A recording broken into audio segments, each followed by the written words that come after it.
So in this lesson, we are going to control our player. So we're going to start to where we can make him move by using our WASD keys or our arrow keys. And I think my wall is, that's not going to make it. So I'm going to go to my walls, click on them. Right now they're 1. I'm going to make them 2. And notice I clicked on all of them so that it's still not big enough, is it? So let's make them 3. So make sure we have them all highlighted.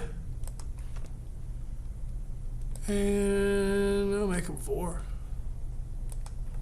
I'm not going over there now.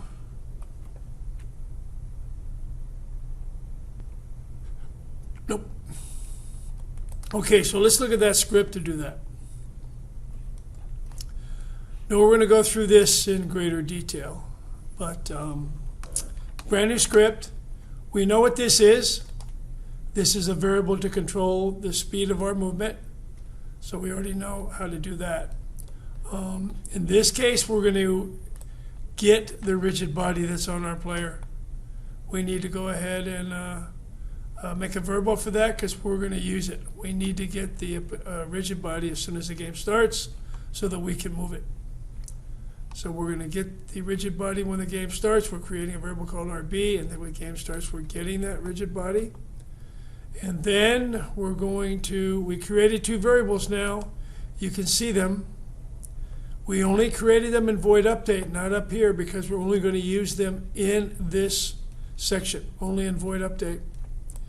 So we're going to get the horizontal axis, and we're going to get the vertical axis. It's a little confusing because vertical and Z is, even vertical to us means up or down. In 3D space, it means forwards and backwards. So we are then going to be able to move our player either left and right or forwards and backwards. We're not going up or down. And we're going to move at the speed of our variable here. So, and we should put time by delta time, but I'll do that next. So I want you to copy this and give it a try, put it on your player, and then we're going to go through each one of these terms when we do the, in the next lesson or two.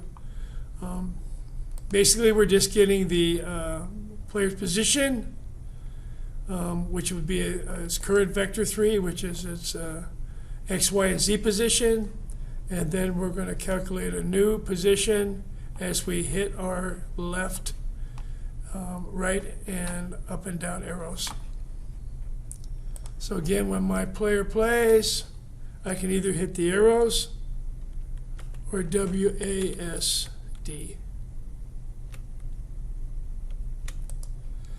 And remember, put your script on your player.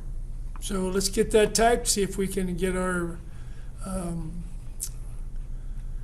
scene set up or plane set up so we don't go over the walls, and then we'll start adding to that script.